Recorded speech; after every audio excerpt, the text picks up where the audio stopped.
Assalamualaikum warahmatullahi wabarakatuh. Kembali lagi kita di mata kuliah Statistik Analitik dengan topik bahasan kali ini adalah pengujian hipotesis. Nah, hipotesis statistik ini adalah pernyataan atau dugaan mengenai satu atau lebih populasi. Ya, pengujian hipotesis ini berhubungan dengan penerimaan atau penolakan suatu hipotesis. Kebenaran suatu hipotesis tidak akan pernah diketahui dengan pasti, kecuali kita memeriksa seluruh populasi. Namun, bagaimana mungkin kita memeriksa seluruh populasi? Kadang kita ada keterbatasan biaya, waktu, serta tenaga.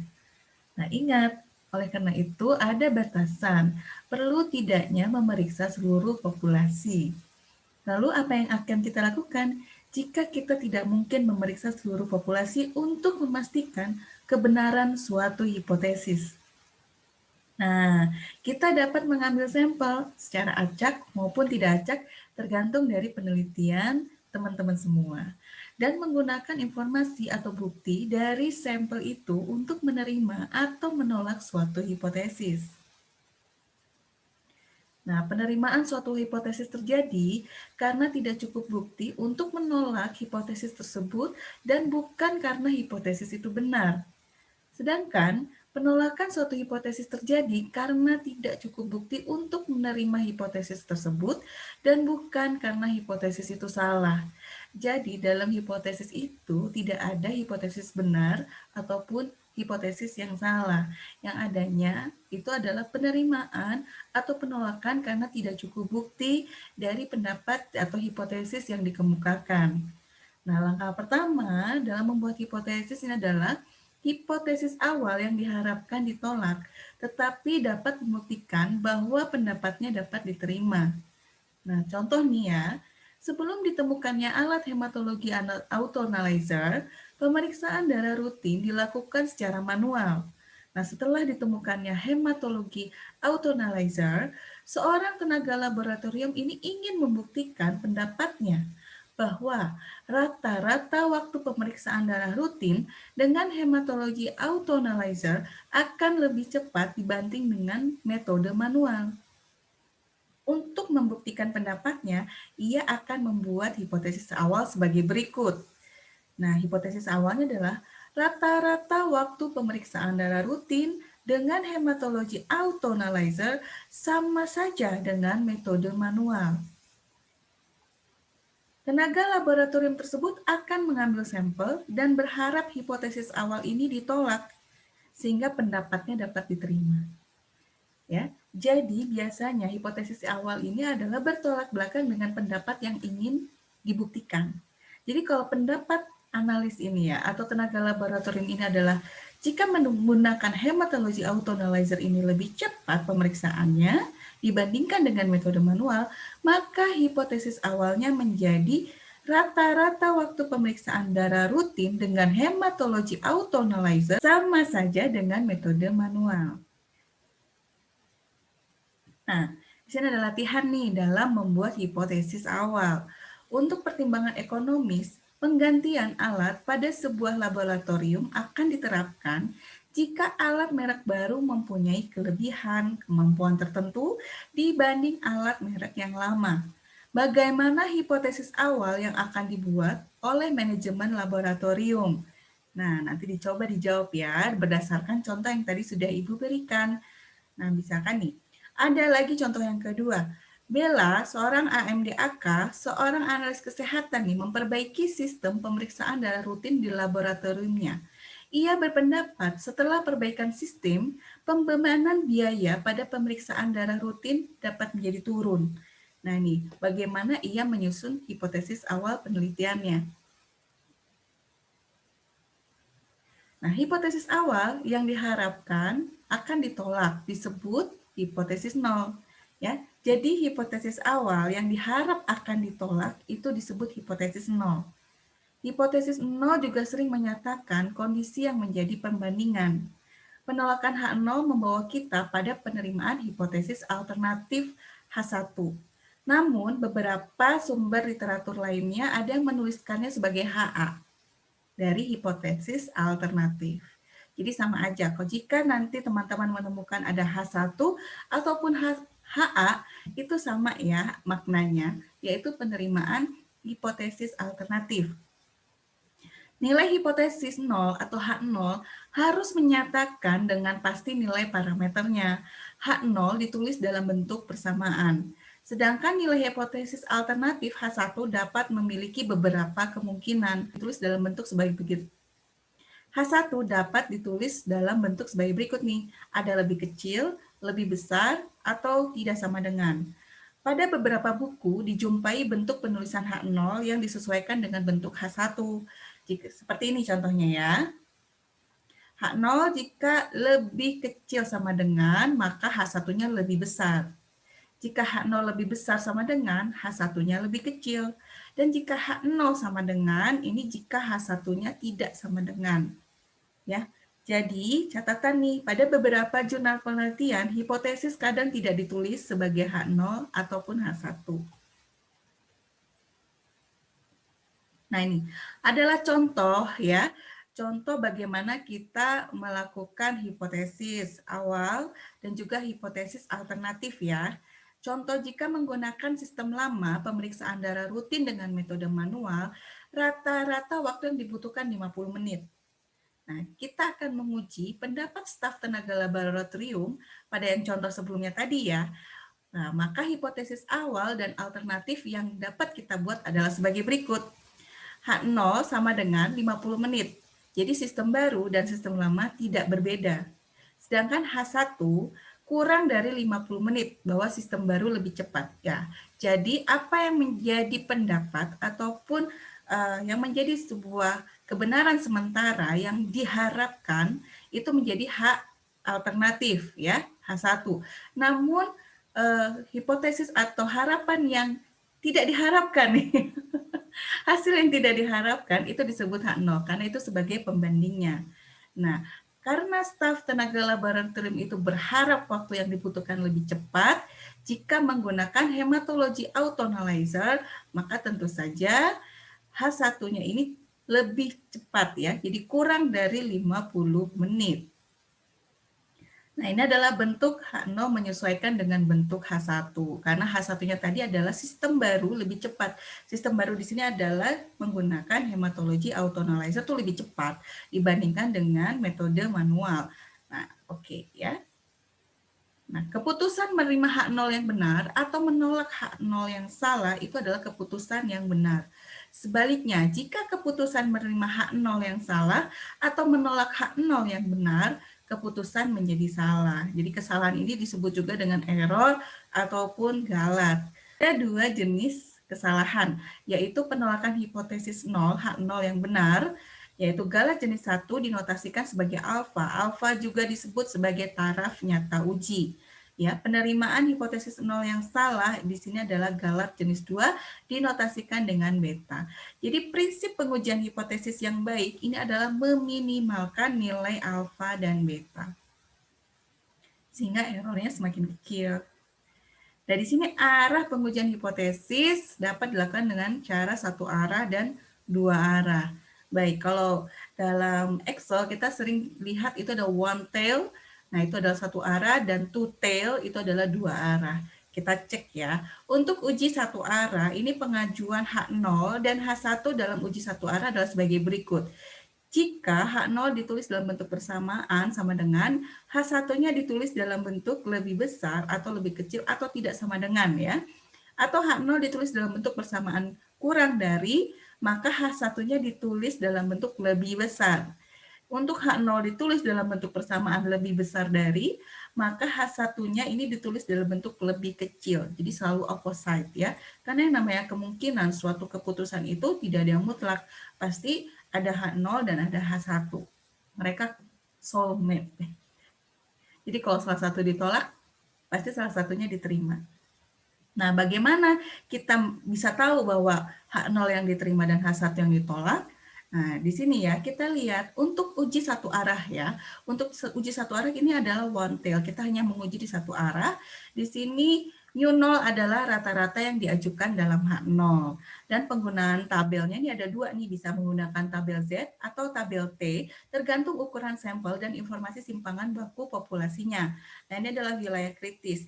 Jadi kalau kita ada nilai Z atau nilai T tabelnya itu di luar ya, di luar lebih besar dari daerah penerimaan, maka ini H1 yang diterima. Tapi kalau ternyata nilai Z atau nilai T tabelnya itu di dalam daerah penerimaan H0 nih, ya lebih kecil, dia ada di daerah penerimaan H0, nilai rata-rata kita, maka itu H0 yang diterima. Ya, begitupun ini. Jadi ada yang di sebelah kanan dan ada yang di sebelah kiri, karena ini adalah wilayah kritisnya. Jadi wilayah kritis masing-masing dilihatnya, karena tadi hanya satu arah. Ya, kalau yang ini dianggap bahwa mu atau H1-nya itu lebih besar dari mu. Ya, mu 0. Nah, kalau di sini H1 lebih kecil dari mu 0-nya. Jadi dia ada di sebelah kiri kalau lebih kecil, dan kalau lebih besar dia ada di sebelah kanan ya, arahnya. Dan untuk uji dua arah, di sini ada tutel. Jadi kalau dalam kurva distribusi itu ada, kita uji baik kiri maupun kanan, karena itu disebut uji dua arah. Ya, di sini H0 ditulis dalam bentuk persamaan menggunakan tanda sama dengan, dan H1-nya ditulis dengan menggunakan tanda tidak sama dengan. Jadi kalau H0-nya, hipotesis awalnya bahwa mu sama dengan mu 0, maka H1-nya adalah mu tidak sama dengan mu 0. Nah, di sini disebut daerah kritis. Wilayah kritisnya karena ini dua arah, jadi kiri dan kanan ada ya. Nah, langkah pengerjaan uji hipotesis adalah sebagai berikut. Nah, nanti terakhir ditentukan kesimpulan apa terima atau tolak H0. Nah, ini adalah rumus untuk hipotesis, uji hipotesis rata-rata sampel besar dengan N lebih besar dari 30 atau standar deviasi dari populasi diketahui ya. Ini adalah rumusnya. Dan ini adalah contoh perhitungannya dari rumus yang tadi ya. Dari 100 nasabah bank, rata-rata melakukan penarikan sebanyak $495 per bulan melalui ATM dengan simpangan baku $45 dengan taraf nyata 1%. Nah, ujilah apakah rata-rata nasabah menarik melalui ATM kurang dari $500 per bulan. Apakah, dan yang B nih, apakah rata-rata nasabah bank menarik melalui ATM tidak sama dengan $500 per bulan? Nah, jadi diketahui di sini adalah mu-nya itu udah 500 dan rata-ratanya 495 ya. Nah, di sini standar deviasinya adalah $45, alfanya ini adalah 0,01 ya. 1% itu tingkat alfanya itu sama dengan 0,01 dan N-nya ini adalah 100 karena ada 100 nasabah tadi. Oke, nah sekarang kita masukkan yang diketahui. H0-nya sama pertama yang diketahui H0 atau mu-nya ini adalah 500 ya, sesuai dari soal nih. Atau H0 mu-nya lebih besar sama dengan 500. Untuk H1-nya itu mu kurang dari 500 ya. Karena ini untuk yang A kan pertanyaannya apakah rata-rata nasabah menarik melalui ATM kurang dari 500 per bulan. Nah, jadi H1-nya adalah mu kurang dari 500. Sedangkan H0-nya adalah mu sama dengan 500 atau lebih dari 500. Karena yang diharapkan adalah kurang dari 500. Maka ini menjadi H1, kurang dari $500 per bulan, ini menjadi H1. Sedangkan yang sama dengan 500 atau lebih dari 500 itu akan menjadi H0-nya. Paham ya sampai sini? Nah, kemudian untuk arah pengujiannya kan ini satu arah. Dan taraf pengujiannya diketahui juga 1%, ini sama dengan 0,01. Wilayah kritis dengan Z, nilai Z-nya ya, karena ini sampelnya lebih dari 30, maka kita menggunakan distribusi Z. Di sini kita menggunakan Z 0,01 karena berdasarkan alfanya 1%. Nah, Z di sini hasil dari 0,01 itu adalah min 2,33. Nah, berarti ada di sebelah kiri ya, kalau minus ya, di sebelah kiri minus 2,33. Nah, ini menjadi daerah kritisnya ya, wilayah kritisnya adalah minus 2,33. Nah, nanti kita lihat hasil Z skornya, statistik hitungnya itu apakah ada di sebelah kanan atau di sebelah kiri nilainya ya. Lebih besar dari minus 2,33 atau lebih kecil dari minus 2,33. Jadi ada di sini di wilayah lebih kecilnya atau berada di wilayah yang lebih besar. Dari hasil perhitungan, kita tinggal masukin aja ya di sini ke rumusnya, itu didapatkan hasil Z-skornya adalah minus 1,11. Nah, kita lihat minus 1,11 itu lebih besar dari minus 2,33. Berarti ada di sebelah kanan kan ya? Ada di sebelah kanan berarti ada di daerah penerimaan H0. Maka kesimpulannya Z hitung ini sama dengan minus 1,11 ada di daerah penerimaan H0, ada di sini ya. Nah, H0 diterima, maka rata-rata pengambilan uang di ATM masih sama dengan $500 per bulan atau rata-rata pengambilan uang ATM tidak kurang dari 500. Jadi karena H0 yang diterima maka H1 ditolak. Jadi nggak kurang nih dari 500. Rata-rata yang ngambil itu adalah sama dengan 500 atau lebih dari 500. Untuk uji hipotesis rata-rata sampel kecil ini adalah N-nya kurang dari 30 dan berikut untuk wilayah kritisnya kita menggunakan distribusi T. Contoh, uji dua arah dengan sampel kecil. Di sini menguji 25 sampel darah dan mendapatkan bahwa rata-rata kadar glukosanya adalah 200 mg per desiliter dengan simbangan baku 50 mg per desiliter. Dengan taraf nyatanya adalah 5%. Nah, apakah rata-rata glukosa tidak sama dengan 150 mg per desiliter? Nah, kita tulis dulu diketahuinya. Kita ketahui rata-rata sama dengan 200 mg per desiliter dan mu0-nya adalah 150 mg per desiliter. Diketahui standar deviasi, taraf nyata, dan juga jumlah sampel. Ya, di sini karena dua arah, untuk dua arah alfanya dibagi 2, jadi dari 5% dibagi 2 jadi 2,5, maka setara dengan 0,025 untuk kurvanya. Nah ya, kita lihat di sini, kita lihat untuk wilayah kritis, itu adalah derajat bebasnya N-1. Kita tahu N itu adalah jumlah sampel, maka 25 dikurangi 1 sama dengan 24.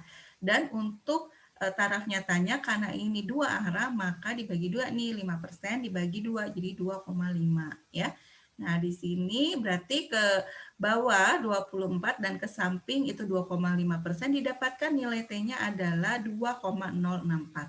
Nah, 2,064 karena dua arah, maka dalam kurvanya juga ada dua daerah penolakan H0, yaitu min 2,064 dan sampai 2,064. Di daerah penolakannya H0 itu adalah lebih besar dari 2,064 atau lebih kecil dari minus 2,064. Nah, di sini uji statistiknya kita masukin aja ke dalam rumus rata-rata dikurangi mu0, yaitu dibagi standar deviasi yang dibagi dengan akar M. Nah, hasilnya adalah 5. Kesimpulannya, T hitungnya kan ini 5. Ada di daerah penolakan H0. Betul? Betul. Ya. Karena 5 ada di daerah penolakan H0, yaitu lebih besar dari 2,064. Nah, karena ada di daerah penolakan, maka kesimpulannya H0 ditolak dan H1 diterima. Rata-rata kadar glukosa berarti tidak sama dengan 150 mg per desiliter karena T hitung berada di daerah kanan. Diartikan kadar glukosa lebih dari 150 mg per desiliter. Oke ya. Jadi cukup sampai di sini untuk uji hipotesis. Sudah saya berikan contoh soalnya. Nah, sekarang teman-teman semua dicoba untuk yang bagian B ya. Baik yang uji satu arah maupun yang dua arah, itu yang bagian B silahkan dikerjakan dan nanti akan ada latihan soal tambahan di grup WA. Oke, Terima kasih atas perhatiannya. Assalamualaikum warahmatullahi wabarakatuh. Sampai jumpa lagi dan ingat selalu jaga kesehatan ya. Jangan lupa istirahat yang cukup dan minum vitamin agar imunitas teman-teman semua tetap terjaga. Wassalamualaikum warahmatullahi wabarakatuh.